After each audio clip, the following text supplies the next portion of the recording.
आज हमारे साथ हैं स्वामी हर्षानंद जी, जो किसान आंदोलन से जुड़ गए हैं।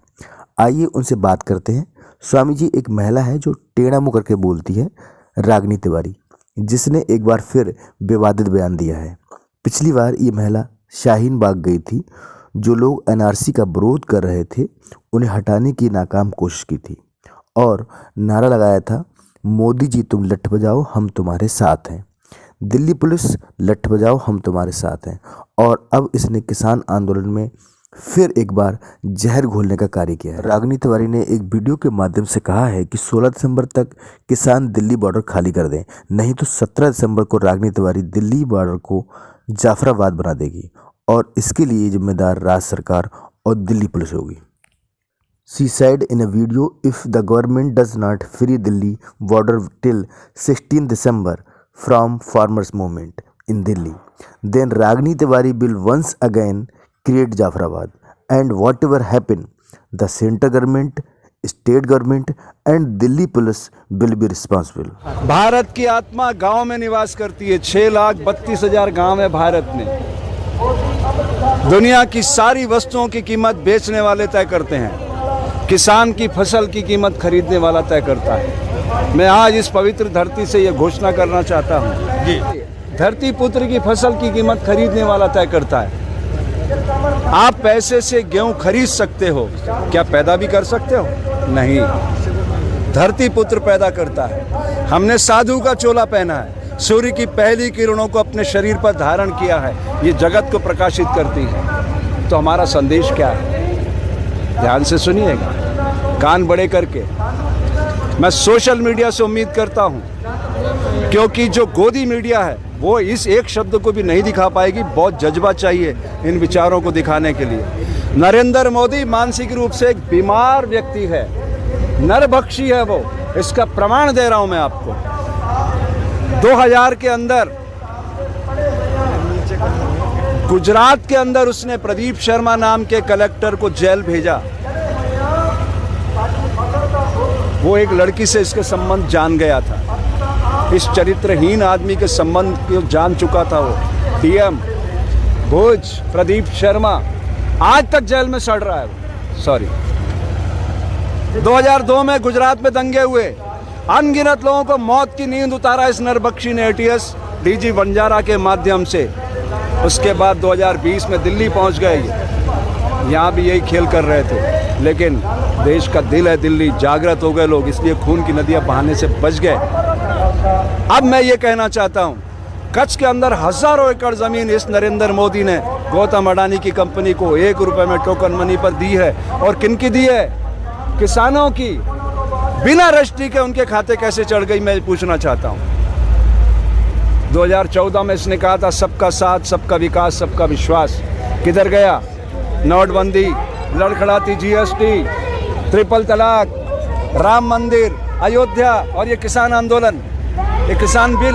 वो कहता है कि किसानों के हित में है, तो क्या ये सारे किसान मूर्ख हैं? स्वामी जी दूसरी महिला है साध्वी प्राची, किसानों को खालिस्तानी और जिहादी बताया है।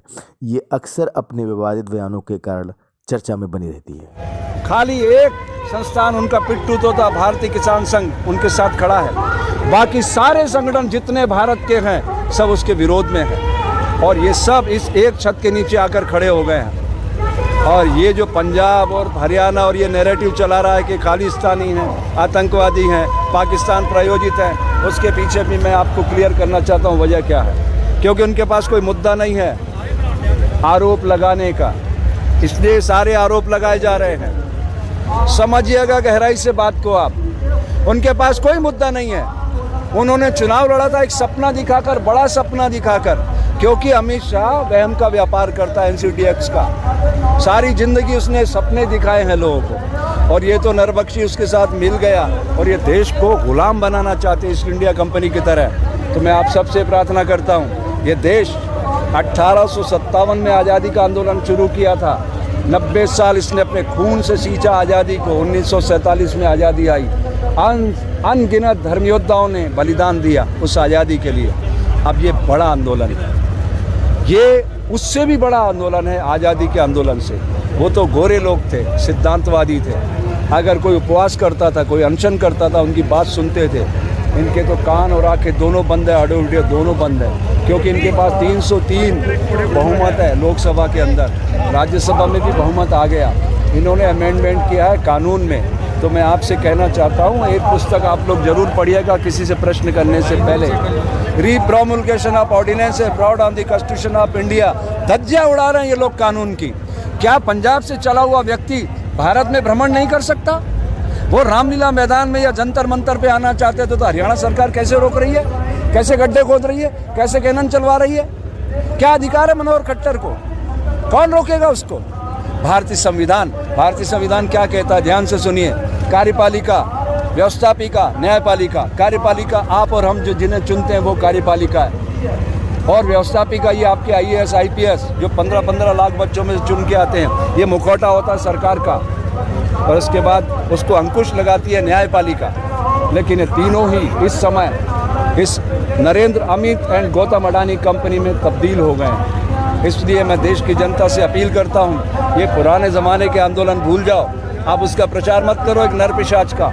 10 में से 8 वक्ता नरेंद्र मोदी करते हैं। मैं उस ज़माने में कर रहा था जब लोग डरे हुए थे। आप जाके गूगल पे सर्च करिएगा स्वामी हर्षानंद, आपको पता चलेगा मैं कब से उसके खिलाफ बोल रहा हूँ। मुझे तो पता है व्यक्तिगत रूप से वो एक मानसिक रूप से बीमार आदमी है, लेकिन देश की जनता बहुत डरी हुई थी। वो डरी हुई जनता को जगाने के लिए मैं अपना आंदोलन चला रहा था।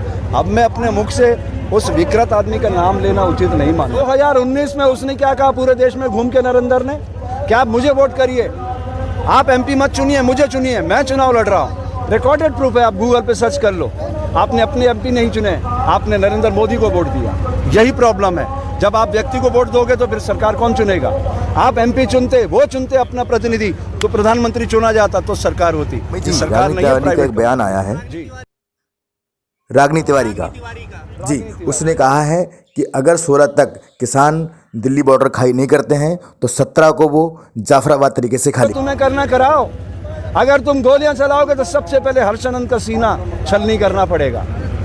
इतनी पवित्रता का आंदोलन है धरती पुत्रों का, इन पे आप हथियार कैसे उठा लोगे? शौर्य, पराक्रम, वीरता, साहस के साथ साथ उन्होंने जो सेवा का इश्तिहार यहाँ दिखाया है, सारी दुनिया देख रही है। ये भारत का आंदोलन नहीं है, ये दुनिया के तमाम किसानों का आंदोलन है, दुनिया के तमाम उन योद्धाओं का आंदोलन है जो समाज को अच्छा बनाना चाहते हैं। हाँ, साध्वी प्रज्ञा देवी बोल रही है कि ये जो है देश विरोधी लोग हैं, क्या कहना है इसमें? वो तो टेररिज्म में, आतंकवाद, आज भी उसके ऊपर केस चल रहा है, महाराष्ट्र में बरी नहीं हुई है वो। आप उसे सांसद बना दो, जनता तो देखो भोली भाली है। जनता को उन्होंने पहले कह दिया था नरेंद्र बाबू ने कि आप मुझे वोट दीजिए, आप मेरे कैंडिडेट मत देखो। ये 2019 की बात कर रहा हूँ। अब ऐसी पीड़ाजनक स्थिति में मैं ये कहना चाहता हूँ कि हिंदुस्तान की जनता पेट से सोचती है। सोचने के लिए क्या है? दिमाग है। इस धरती पर सबसे बड़ा क्राइम अगर कहीं है तो वो भारत की धरती पर है, माँ के गर्भ से अछूत पैदा कर देना। मैं योग का विद्यार्थी हूँ, 64 साल की मेरी उम्र है, 42 साल से इस शरीर को पढ़ रहा हूँ। इस दुनिया में सिर्फ 2 जातियाँ, मेल एंड फीमेल, स्त्री और पुरुष, दैट्स ऑल। और ये जो शूद्र व क्षत्रिय ब्राह्मण है, ये बॉडी का इनर अरेंजमेंट है। अगर ये हम समझ जाएं, हर नवजात शिशु सुप्त विवेकानंद को जगाएगा, बिल गेट्स बनेगा, सुंदर पिचाई बनेगा, 5 करोड़ रुपए रोज कमाएगा, दुनिया को खुशहाल बनाएगा। तो मेरे देश का किसान चट्टान की अट्टालिकाओं को फोड़कर धान उपजाता है, उसकी कीमत गौतम अडानी तय करेगा। ये नहीं चलेगा और इस सारी व्यवस्था को हम तहस नहस कर देंगे। सारा साधु समाज एकता के सूत्र में बंध कर आएगा। लिख लीजिए आप। स्वामी जी, एक सवाल का जवाब दीजिए। आज पंजाब केसरी के अखबार में जाया हुआ है कि एक पाकिस्तानी मंत्री ने यह कहा है कि भारत में जो हो रहा है आज पूरी दुनिया का पंजाबी उससे दर्द में है। पंजाब केसरी जो है अखबार लाला जगत नारायण का था जी, आंदोलन के कार्यकर्ता थे, वो शहीद हुए हैं। उसका बेटा था रमेश नारायण, फिर उनके बच्चे जो Z+ लेके घूमते थे। मैं पर्सनली जानता हूँ, कलम रुकेगी नहीं, झुकेगी नहीं, बिकेगी नहीं। फिर आप एक राजनीतिक दल में जब आप खड़े हो जाते हो, जैसे जी न्यूज़ का मालिक है, एक राजनीतिक दल का राज्यसभा सदस्य बन गया, अब आप उससे अपेक्षा करो कि न्यायपूर्ण खबरें देगा, वो देगा? अरे सारा नैरेटिव वही चलाएंगे जो सत्ता चाहती है, और सत्ता एक आदमी ने अपने हाथ में केंद्रित कर ली है। इस सत्ता का विकेंद्रीकरण की बात करो आप सोशल मीडिया से। मैं उम्मीद करता हूँ कि उस गोदी मीडिया को छोड़ करके इस सोशल मीडिया की ताकत को बढ़ाओ। आपको मौका है, आपको अपनी ताकत को बढ़ाने का मौका है, आप उसको नष्ट क्यों कर रहे हो? आप नई चीज़ें लाओ ढूंढ ढूंढ करके कि ये कह रहे हैं आतंकवादी है, खालिस्तानी है, टेररिस्ट हैं, पाकिस्तान प्रायोजित है। ये दिखाओ ना, हम सब पाकिस्तानी हैं। बताओ ये प्रमाण पत्र देने वाले कौन है? ये हमें प्रमाण पत्र देंगे?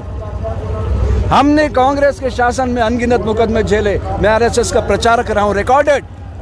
ये क्या काटेगा मुझे? बंदा बैरा की शाखा चलाता था, ये मेरे सामने बैठकर नरेंद्र मेरे भाषण सुनता था। कुशाभाऊ ठाकरे, बाबा साहब नातोजी, ऐसे विद्वान लोग हमारे बौद्धिक प्रमुख हुआ करते थे। ये क्या हमें ज्ञान देगा? तो ये थे हमारे साथ हर्षानंद जी जो किसान आंदोलन में आए थे। और यदि आपको वीडियो पसंद आए तो हमारे साथ जुड़े रहिए और वीडियो को शेयर कीजिए, लाइक कीजिए। धन्यवाद।